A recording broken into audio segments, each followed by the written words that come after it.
Light of life, जिंदगी की रोशनी सिवकाई। वक्ता कौन है? डॉक्टर मल्लिका सैमुअल, जो चेन्नई के विख्यात कॉर्पोरेट हॉस्पिटल में सीनियर कंसल्टेंट, ऑब्स्टेट्रिशियन और गायनेकोलॉजिस्ट हैं। इन्हें गायनेकोलॉजी के क्षेत्र में 24 साल का अनुभव है। इन्होंने क्रिश्चियन मेडिकल कॉलेज वेल्लूर से MBBS की पढ़ाई की और पोस्ट ग्रेजुएशन की पढ़ाई आयरलैंड के डबलिन यूनिवर्सिटी के रुटांडा हॉस्पिटल से की है। ये विशेषज्ञ हैं high risk obstetrics, laparoscopy surgery और इनफर्टिलिटी में। ये अपने चर्च में स्तुति आराधना में अगुवाई करती हैं और साथ ही ये वहाँ प्रचारक भी हैं। इन्होंने अपना बचपन दिल्ली और जयपुर में बिताया है। गायनेकोलॉजिस्ट के रूप में इन्होंने पश्चिम बंगाल और आसाम में इनफर्टिलिटी क्लिनिक चलाए हैं, जिस कारण इन्हें हमारे देश के उत्तरी भाग में रहने वाले भाइयों और बहनों को सुसमाचार प्रचार करने की गहरी इच्छा दी। जय मसीह की। जय मसीह की। What a wonderful privilege it is to come and meet with you all in fellowship today. और ये सच में कितना बड़ा सौभाग्य है कि आकर आपसे संगति कर सकें। It is such a great thing to study the Word of God. परमेश्वर का वचन अध्ययन करना ये सच में बहुत ही महान बात है। God's Word is like oxygen for us. परमेश्वर का वचन हमारे लिए मानो ऑक्सीजन के जैसे है। It gives us strength to live. यह हमें जीने के लिए बल देता है। Now, as you are aware, और जैसे कि आप जानते हैं, for the past couple of months, हम पिछले कुछ महीनों से we have been focusing upon the suffering and the crucifixion of our Lord Jesus. हम हमारे प्रभु यीशु मसीह के दुख उठाने और क्रूसीकरण के बारे में अध्ययन करते आए हैं। We went through a series of Lenten messages. हमने लेंटन समय में इस पूरी श्रृंखला को देखा है। Now, after that, we saw the resurrection of our Lord Jesus. और फिर उसके बाद में हमने अपने प्रभु यीशु मसीह के पुनरुत्थान को देखा है। And then we looked at the ascension into heaven of our Lord Jesus. और फिर हमने हमारे प्रभु यीशु मसीह के स्वर्ग में उठाए जाने को देखा है। And we have now been following up on a series of very important messages. और अभी इस समय हम बहुत ही महत्वपूर्ण संदेश की श्रृंखला को देख रहे हैं। And that is the coming of the Holy Spirit. और वो है पवित्र आत्मा का आना। Some people say that the coming of the Holy Spirit is like the beginning of the New Testament. और कुछ लोग इस तरह से कहते हैं कि पवित्र आत्मा का आना तो ये तो नए नियम की शुरुआत है। Why do they say that? वो इस तरह से क्यों कहते हैं? They say that because the Holy Spirit is so essential for us as human beings to live a Christian life. वो इसलिए कहते हैं क्योंकि हमें एक मनुष्य के रूप में मसीह जीवन, विश्वासी जीवन जीने के लिए पवित्र आत्मा बहुत ही महत्वपूर्ण है। I can't be a Christian without the Holy Spirit. मैं पवित्र आत्मा के बिना विश्वासी नहीं हो सकती हूँ। It is true that the blood of the Lord Jesus has cleansed me from all of my sin. ये बात सच है कि प्रभु यीशु मसीह के लहू ने मेरे सारे पापों से मुझे शुद्ध किया है। It has set me free. उसने मुझे आजाद कर दिया है। And it has made me a child of God. और इसने मुझे परमेश्वर की संतान बनाया है। But then it is the Holy Spirit which lives inside of me, लेकिन फिर ये पवित्र आत्मा है जो मेरे अंदर में रहता है, which helps me to live every day according to His will. जो मेरी मदद करता है कि मैं प्रतिदिन उसकी इच्छा के अनुसार जीते चली जाऊं। Why are we spending so much time studying the Holy Spirit? हम पवित्र आत्मा के बारे में अध्ययन करते हुए इतना समय क्यों बिता रहे हैं? Because I know that this is so important for each one of you. क्योंकि मैं जानती हूँ कि ये हम में से हर एक के लिए बहुत ही महत्वपूर्ण है। There may be many who do not have catechism, that is instruction in the things of the Bible. और बहुत से लोगों के पास में निश्चय बाइबल के बारे में जानकारी नहीं होगी। You may not have a formal church. शायद हो सकता है कि आपके पास में एक सही अच्छा चर्च नहीं हो। There are some who may not even know how to read. और शायद हो सकता है कि कुछ लोगों को पढ़ना भी नहीं आता है। But you know, when we tell you the word of God, it is for you to absorb and to really delight in it. लेकिन जब हम आपको परमेश्वर का वचन बताते हैं, ये इसीलिए कि आप इससे ले ले और आप अपने जीवन में से ले ले और इससे खुश हो जाएं। And we humble ourselves before God. और हम अपने आप को परमेश्वर के सामने नम्र बनाते हैं। And we pray that what we say is really according to His will. और हमारी यही प्रार्थना है कि जो कुछ भी हम प्रार्थना करके कहते हैं ये तो निश्चय उसकी इच्छा के अनुसार हो। And will be useful to you. और हम उसके लिए और ये तो आपके लिए बहुत ही उपयोगी हो। So the last time we saw about the coming of the Holy Spirit, यानी पिछली बार हमने पवित्र आत्मा के आगमन के बारे में देखा। we looked at book of Acts chapter 1 हमने प्रेरितों के काम की किताब अध्याय 1 में देखा, and verse 5, वचन 5 में हमने देखा है, where Jesus says, I want you to wait in Jerusalem. जहाँ पर यीशु ने कहा कि मैं चाहता हूँ कि तुम यरूशलेम में ही रुके रहो। And there the Father, that is God the Father, will send you the Holy Spirit. और वहाँ पर पिता परमेश्वर तुम्हारे लिए पवित्र आत्मा को भेजेगा, And the Holy Spirit will give you power. और पवित्र आत्मा तुम्हें सामर्थ्य देगा। And we looked upon the sentence and we saw how important it is to wait. और हमने इस वाक्य को देखा और हमने ये भी देखा है कि राह देखना कितना महत्वपूर्ण है। You know, in the present age, everything has to be instant. जानते हैं इस वर्तमान के युग में सब कुछ बिल्कुल तुरंत चाहिए। We have instant idlis, हम यहाँ पर देख सकते हैं कि इंस्टेंट इडली है, we have instant coffee, instant coffee है, and we have many things which are instant, including many pleasures. और देखा जाए तो बहुत से ऐसे आयशो आराम की चीजें हैं जिसमें सब कुछ जो है तुरंत मिलता है। But some of the things that we wait for are the very best things that we have in life. लेकिन कुछ ऐसी चीजें हैं जिसके लिए हम राह देखते हैं, वो हमारे जीवन में सबसे उत्तम होती है। Now the Lord Jesus tells them, you have to wait. प्रभु यीशु मसीह ने उनसे कहा कि तुम्हें राह देखनी है। And this we saw in the, again as we went on in the book of Acts chapter 1, we saw that the disciples continued together in fasting and prayer. और हम जैसे कि प्रेरितों के काम की किताब में देखते हैं, यहाँ पर हम देख पाते हैं कि चेले जो है वहाँ पर आपस में एक साथ मिलकर उपवास और प्रार्थना करते रहे। They waited for God's promise to be fulfilled for them. वो तो राह देख रहे थे कि उनके लिए परमेश्वर की प्रतिज्ञा पूरी हो जाए। And then the second book of Acts opens up like this. और फिर प्रेरितों के काम का जो दूसरा अध्याय है इस रीति से शुरू होता है। It says all together in one place. और ये कहता है कि वो सब एक ही जगह पर थे। The disciples waited in prayerful unity. और यहाँ पर जो चेले थे वो तो प्रार्थना पूर्ण एकता के साथ में वहाँ पर जमा थे। And suddenly God reveals himself to them. और फिर अचानक परमेश्वर खुद को उन पर प्रकट करता है। In signs and sounds. वहाँ पर चिन्ह और वहाँ पर आवाज होती है। Their divine origin cannot be mistaken. देखिए जो अलौकिक जो शुरुआत है इसे कभी गलत नहीं समझ सकते हैं। This is surely from God. ये तो निश्चय ही परमेश्वर से The है। sound is from heaven. It says there was a wind which was blowing from heaven. और ये तो आवाज जो थी ये तो स्वर्ग से थी, ये ऐसी हवा थी जो स्वर्ग से बह रही थी। And the sound of a violent wind और वहाँ पर आंधी की सनसनाहट की आवाज हुई filled the house. और उससे वो पूरा घर गूंज गया। And the tongues that appeared like flames of fire, और वहाँ पर आग की सी जीभें उतर आई, which separated themselves and rested upon each one of the people there. वो वहाँ पर अलग अलग हुई और उपस्थित वहाँ पर के हर एक व्यक्ति के ऊपर आ गई। How wonderful God is. परमेश्वर कितना अद्भुत That He has a gift for each person. कि उसके पास में हर एक व्यक्ति के लिए वरदान It is है। not just for the leader. ये केवल अगुवों के लिए नहीं है, It is not just for the very, very famous person ये तो केवल बहुत ही विख्यात व्यक्ति के लिए नहीं or for है, the very rich या फिर बहुत ही धनी लोगों के लिए or नहीं, for the one who is very well read. या फिर ऐसे व्यक्ति के लिए नहीं जो बहुत अच्छा पढ़ा लिखा हो। God's gift is for everyone. परमेश्वर का वरदान सभी के लिए है। God's Holy Spirit is for everyone who believes. परमेश्वर का पवित्र आत्मा तो उन सभी के लिए जो विश्वास करते You हैं। have to wait. आपको राह देखनी You है, have to long for the Spirit. आपको उस आत्मा की लालसा करते You जाना have है। to wait before the Lord in fasting and prayer. आपको उपवास और प्रार्थना में प्रभु के सामने राह देखते रहना है। In the Old Testament also,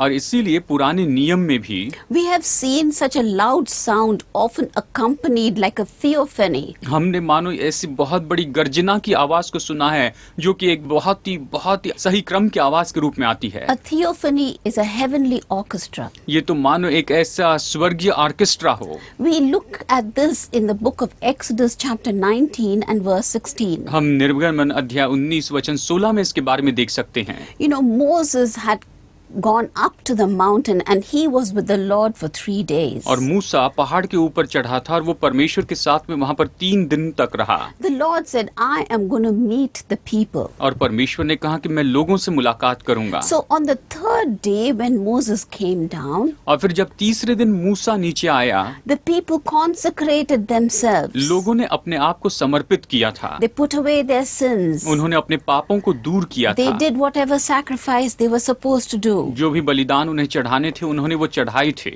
And Moses came down from the mountain. और फिर मूसा पहाड़ से नीचे आता है, And on the morning of the third day, और फिर तीसरे दिन की सुबह के समय the Lord did just as he said. परमेश्वर ने जैसे कहा था उसने बिल्कुल वैसे ही किया। There was thunder and flashes of lightning. वहां पर गर्जना हुई और वहां पर बिजली चमकने लगी। The whole thing was so awesome. The thunder was so loud.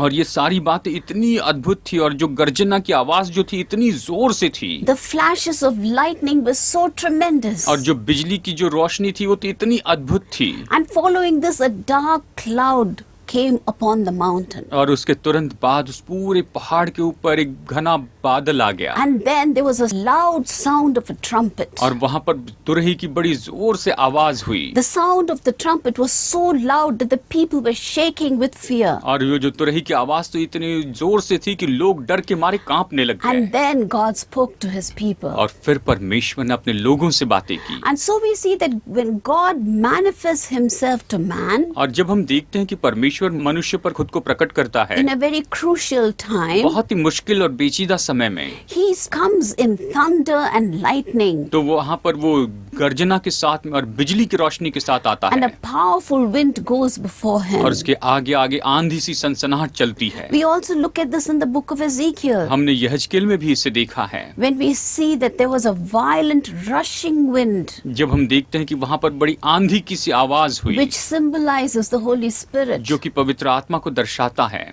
And we see that, the bones which were there, the valley of bones, और वहाँ पर जो सूखी हड्डियों की जो तराई थी, when the Spirit of God came upon them, जब परमेश्वर का आत्मा उन पर आया they became men. तो वो मनुष्य बन गए, And when the Spirit was breathed into them, और जब उनमें आत्मा फूंका गया they got life. तो उनमें जीवन आ गया। So this is God's all-encompassing and divine presence. ये तो परमेश्वर की सच में ऐसी अलौकिक उपस्थिति थी, And it symbolizes the Spirit of God. और ये तो परमेश्वर की आत्मा को दर्शाता है। I wonder if you remember in the book of Luke, लूका की किताब में chapter 3 and verse 16, अध्याय 3 वचन 16 में John the Baptist tells us, यूहन्ना बपतिस्मादाता यहाँ पर कहता है, I baptize you with water, मैं तो तुम्हें पानी से बपतिस्मा देता हूँ, but he who is mightier than I, लेकिन जो मुझसे सामर्थी है he is so much mightier than I that I am not even worthy of untying his sandals. और जो मेरे बाद आने वाला है वो तो मुझसे इतना सामर्थी है कि मैं उसके जूती के बंधन को भी नहीं खोल सकता। He will baptize you with the Holy Spirit and with fire. और वही तो तुम्हें पवित्र आत्मा और आग से बपतिस्मा देगा। And this is what God did, didn't he? और परमेश्वर ने बिल्कुल ऐसा ही किया है ना। God baptized his disciples with Holy Spirit as परमेश्वर ने अपने fire. चेलों को पवित्र आत्मा और आग से बपतिस्मा दिया। God had already prepared his people परमेश्वर ने पहले अपने लोगों को तैयार करके रखा through the था, words of John the Baptist. यूहन्ना बपतिस्मा देने वाले के शब्दों के द्वारा। And we would see one more instance और हम यहाँ पर एक और घटना देखते हैं which we see in the book of Exodus chapter 13 verse 21 to 22. जिसे हम निर्गमन अध्याय 13 वचन 31 और 32 में देखते हैं। This tells us that when the Lord led the people of Israel in the wilderness, ये हमें बताता है कि जब प्रभु जो है वो तो जंगल में इस्राएली लोगों को लेकर गया, he took such good care of them. उसने उनकी इतनी देखभाल की, He led them with a pillar of fire by night और रात के समय अग्नि के खंबे के रूप में उसने उनकी अगुवाई की, for their protection, उनकी सुरक्षा के लिए, and a pillar of cloud by day और दिन के समय बादल का खंबा बनकर उनकी रक्षा to की show them the way. कि उन्हें मार्ग दिखा सके। And scholars have told us और विद्वान हमें बताते हैं that the pillar of fire जो आग का जो खंबा था is a typology ये तो किसी बात को दर्शाने वाला है, of the tongues of fire ये तो बहुत से जो जीभें आग की जो जीभें उसको दिखाने वाला है, that will come upon his children on the day of Pentecost. जो कि परमेश्वर की संतानों पर पेंटिकोस्त के दिन आने वाली थी। Now fire is a wonderful picture of the Holy Spirit. देखिए आग जो है ये तो पवित्र आत्मा का एक बहुत ही सुंदर चित्र है। The Spirit is like a fire in at least 3 ways. और देखिए आत्मा जो है पवित्र आत्मा कम से कम 3 तरीके से आग के जैसे है। It brings God's presence, ये परमेश्वर की उपस्थिति लेकर आता it है, brings God's passion, ये परमेश्वर की जिज्ञासा को लेकर आता and है, it brings God's purity. और ये परमेश्वर के शुद्धिकरण को लेकर आता The है। Holy Spirit पवित्र आत्मा is the presence of God ये तो परमेश्वर की उपस्थिति है, as He dwells within you जैसे वो आपके अंदर में वास करता है, in the heart of a believer. विश्वासी के दिल में। The book of Romans chapter 8 and verse 9 tells us that. Romeo की पत्री अध्याय 8 वचन 9 यही तो कहते हैं। In the Old Testament, God showed His presence to the Israelites परमेश्वर ने पुराने नियम में अपनी उपस्थिति इसराइलियों पर प्रकट की by overshadowing the tabernacle with fire. और तंबू के ऊपर में उसने आग की छाया रखी। Now, on the day that the tabernacle, the tent of the covenant of the law was set up, और जब वहाँ पर जो व्यवस्था के अनुसार परमेश्वर की जो वाचा का जो संदूक था और वो जो तंबू जो वहाँ पर बनाया गया, the cloud covered it. उस समय बादल ने उसे ढांक दिया। From evening till morning, शाम से लेकर सुबह तक the cloud appeared like fire. वहाँ पर जो बादल था वो तो मानो आग के जैसे दिखता था। So God led His children by that fire. यानी परमेश्वर ने उस आग के द्वारा अपने बच्चों की, अपनी संतानों की अगुवाई की। Today God leads us with the Holy Spirit within our और hearts. आज परमेश्वर पवित्र आत्मा जो हमारे दिल में है उसके द्वारा हमारी अगुवाई It करता is है। His presence within us. ये तो हमारे अंदर में उसकी उपस्थिति है। It is God's presence which says, you turn to the right, you turn to the left. ये तो परमेश्वर की उपस्थिति है जो ये कहती है कि तुम दाहिनी ओर मुड़ो और तुम बाईं ओर मुड़ो। Isaiah has prophesied about it. यशायाह ने इसके बारे में भविष्यवाणी की है। He says, I am your teacher. उसने कहा कि मैं तुम्हारा शिक्षक I will हूँ, tell you where to go. मैं तुम्हें बताऊंगा कि कहाँ पर जाना है। Now the fiery presence provided light and guidance in the book of Numbers. देखिए गिनती की किताब में ये जो आग की जो उपस्थिति है वो तो ज्योति और मार्गदर्शन लेकर आती थी। And in the New Testament, और नए नियम में God guides and comforts His children परमेश्वर अपने बच्चों के, अपने संतानों का मार्गदर्शन करता है, उन्हें तसल्ली देता है with the Holy Spirit dwelling in our bodies. हमारे अंदर में पवित्र आत्मा के वास करने के द्वारा।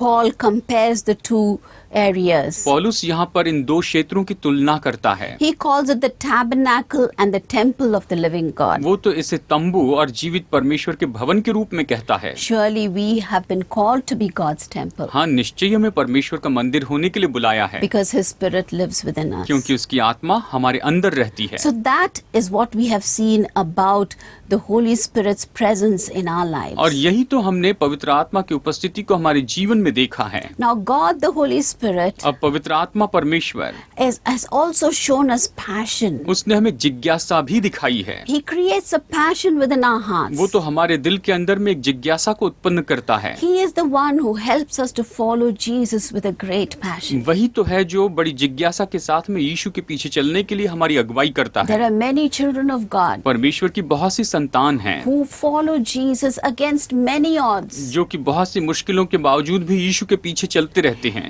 Any persecution, चाहे कोई भी सताव हो any famine, और कोई भी अकाल हो any kind of obstruction that they have to face, और किसी भी तरह की विपत्तियों का जिन्हें उन्हें सामना करना पड़ता है, nothing can keep them from the love of Jesus. कोई भी चीज उन्हें प्रभु यीशु मसीह के प्रेम से अलग नहीं रख सकती है। We have seen this today. हमने आज इसे देखा है And then we see और फिर हम देखते हैं that the Holy Spirit brings God's passion into our hearts. कि पवित्र आत्मा हमारे दिल में परमेश्वर की जिज्ञासा को लेकर आता है। Now what does that mean? अब इसका मतलब क्या है? It means that He gives us this love for Jesus. इसका मतलब ये है कि वो यीशु के लिए हमें ये प्रेम देता है। God's love just doesn't come from nowhere. परमेश्वर का प्रेम ऐसे ही कहीं से नहीं आता। It comes from the Holy Spirit working within our hearts. ये तो पवित्र आत्मा जो हमारे दिल में काम करता है उससे आता है। I want to remind you मैं आपको याद दिलाना चाहती हूँ that when Jesus had risen from the dead, कि जब यीशु मुर्दों में से जी उठा He found two disciples walking away from Jerusalem तो उसने दो चेलों को देखा जो यरूशलेम से जा रहे to a थे। place called Emmaus. इम्माउस के मार्ग पर वो जा रहे थे Now He joined them और अब वो उनके साथ में जुड़ जाता है and He began to take part in their conversation. और वो उनकी बातचीत में जुड़ जाता है He found that they were talking about Jesus, और उसने पाया कि वो तो यीशु के बारे में बातें कर रहे थे who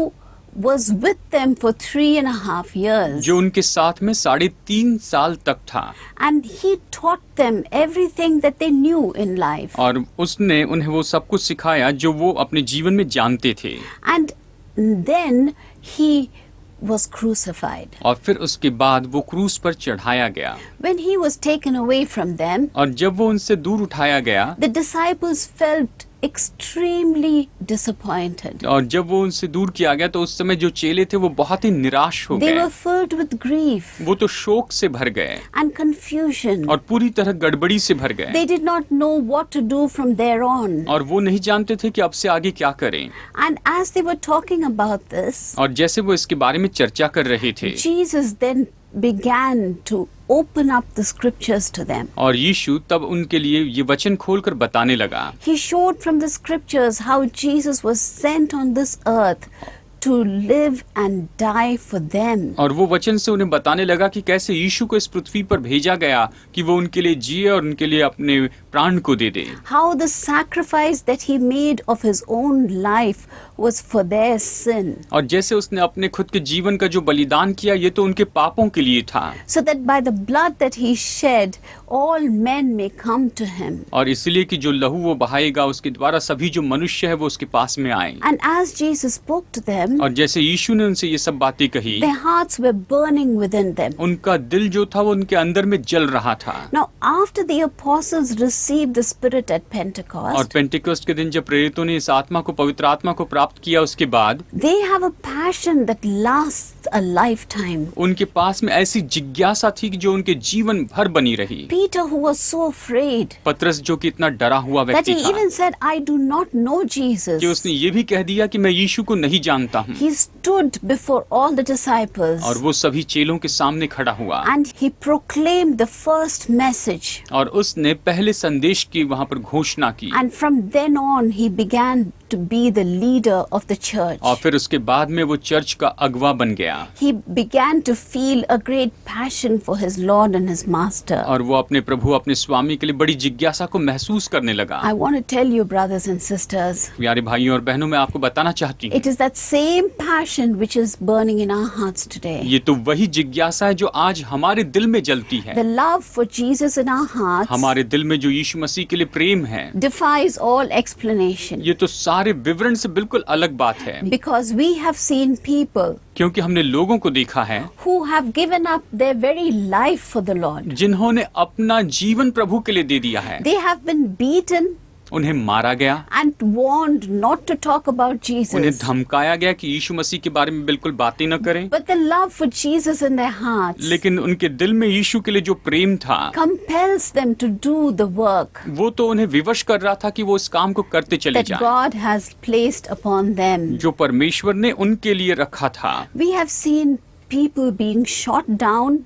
हमने ये भी देखा है कि लोगों को गोली मार दी गई Children are shot before the parents. और यहाँ तक कि बच्चों को उनके माँ बाप के सामने गोली मार दी गई Elderly parents are shot before the children और जो बुजुर्ग माता पिता हैं उनके बच्चों के सामने उन्हें मार दिया with a गया, threat, धमकाया गया leave Jesus. कि यीशु मसीह को छोड़ दे, But they do not, लेकिन उन्होंने नहीं छोड़ा because the Holy Spirit works in their hearts, क्योंकि पवित्र आत्मा उनके दिल में काम करता है, gives them a passion for Jesus. उन्हें यीशु मसीह के लिए जिज्ञासा देता है।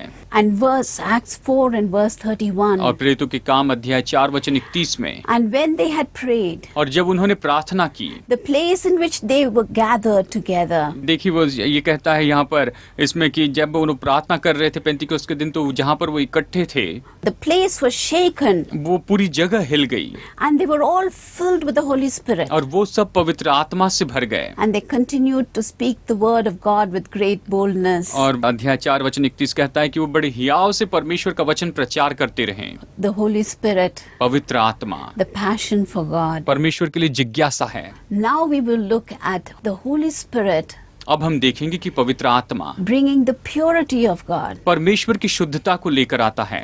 The Holy Spirit produces the purity of God in our lives. पवित्र आत्मा हमारे जीवन में परमेश्वर की शुद्धता को उत्पन्न करता है। God's purpose is to purify us. परमेश्वर का उद्देश्य यही है कि वो हमें शुद्ध बनाते जाएं। The book of Titus chapter 2 and verse 14 तीतुस की says, पत्री अध्याय 2 वचन 14 कहता है, He who gave himself for us जिसने अपने आप को हमारे लिए दे दिया to redeem us from all lawlessness lawlessness and guilt, कि हमें सारी व्यवस्था को तोड़ना और सारी जो दोष भावना थी उनसे छुटकारा देने के लिए, and to purify for himself और अपने लिए शुद्ध करने के लिए, a people for his own कि possession हम ऐसे लोग हो जाए जो उसकी नीज प्रजा हो, who are zealous for good works. जो कि भले कामों के लिए जिज्ञासा रखने वाले हो। The Spirit of God is the agent of our sanctification. परमेश्वर की आत्मा तो हमारे शुद्धिकरण के लिए मानो एक माध्यम है, That is why the Holy Spirit came as tongues of fire. और इसीलिए तो पवित्र आत्मा आग किसी जीभों के रूप में आया, The fire which burns the dross in us. और ऐसी आग जो जलती है और हमें पूरी तरह से शुद्ध करती The है, fire that purifies us. ऐसी आग जो हमारे अंदर की जो मलिनता है उसे शुद्ध कर देती The है, fire that sanctifies us. ऐसी आग जो कि हमें शुद्ध करती है, The refiner's fire. और ये तो शुद्ध करने वाली आग है। A refiner's fire of a silversmith or a goldsmith. जो सुनार होता है उसकी जो आग जो होती है वो तो शुद्ध करने वाली आग होती है, So that we may come out like a precious metal, कि हम एक बहुत ही बहुमूल्य अनमोल ऐसे चीज के रूप में या गहने के रूप में बाहर आए, which God can use for His glory. जिसका परमेश्वर अपनी महिमा के लिए उपयोग कर सके। His fire cleanses our उसकी sin. आग हमें शुद्ध करती है। Can we cleanse sin by putting body lotion upon us? क्या हमारे ऊपर जब हम बॉडी लोशन लगाते हैं उसके द्वारा हम अपने पाप को दूर कर Or सकते हैं, applying a lot of cosmetic creams upon us? या फिर बहुत सी कॉस्मेटिक क्रीम लगाकर हम पाप को दूर कर सकते हैं? By applying things which will remove marks from our face? हमारे चेहरे पर से निशान को दूर करने वाली जो क्रीम होती है वो लगाकर क्या हम पाप को दूर कर सकते हैं? None of those things can purify उनमें us. से कोई भी चीज हमें शुद्ध नहीं कर सकती। It is only God's refining fire. ये तो केवल परमेश्वर की शुद्ध करने वाली आग है। So, my dear brothers and और sisters, इसलिए मेरे प्यारे भाइयों और बहनों, surrender yourself to the Holy Spirit. अपने आप को आप पवित्र आत्मा को सौंप दें, Let His presence fill your heart. और उसकी जो उपस्थिति है वो आपके दिल को भर दे, Let His passion put you on fire.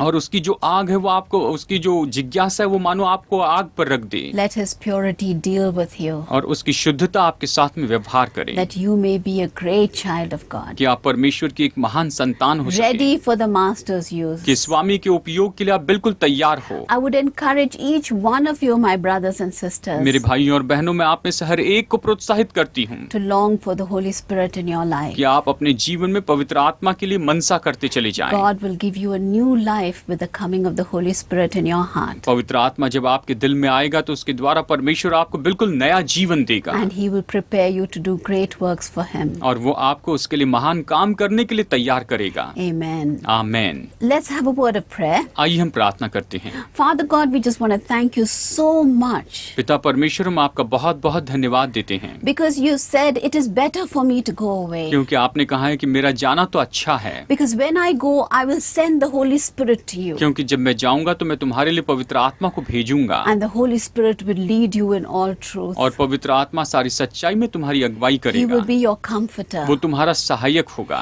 He will be your guide. वो तुम्हारा मार्गदर्शक होगा, He will fill you so that you will know how to follow me. वो तुम्हें भर देगा ताकि तुम जानो कि मेरे पीछे कैसे चले। Father God, I pray for each person who's viewing this session. पिता परमेश्वर, इस प्रोग्राम को देखने वाले हर एक दर्शक के लिए मैं प्रार्थना करती हूँ, And I pray that thou wouldst guide them into all truth. Thou wouldst anoint them with your precious Holy और Spirit. मेरी प्रार्थना है कि प्रभु की हर एक सच्चाई में इनकी अगुवाई कर अपने पवित्र आत्मा के द्वारा आप इन्हें अभिषेक दीजिए। We know that it is your good will to give the Holy Spirit to each one who asks for it. हम जानते हैं प्रभु कि ये आपकी इच्छा है कि जो भी पवित्र आत्मा मांगता है उन्हें आप पवित्र आत्मा देना चाहते हैं। Father God, you have said in your word that if you keep asking, then would not the Heavenly Father give the Holy Spirit to those who पिता ask? परमेश्वर, आपने अपने वचन में लिखा है कि अगर तुम मांगोगे तो क्या तुम्हारा स्वर्गीय पिता जिससे तुम मांगते हो वो तुम्हें पवित्र आत्मा नहीं देगा? Anoint your people, Father. पिता, अपने लोगों को अभिषेक दीजिए। We ask this in Jesus' name. यीशु के नाम में हम ये मांगते हैं, Amen. आमेन।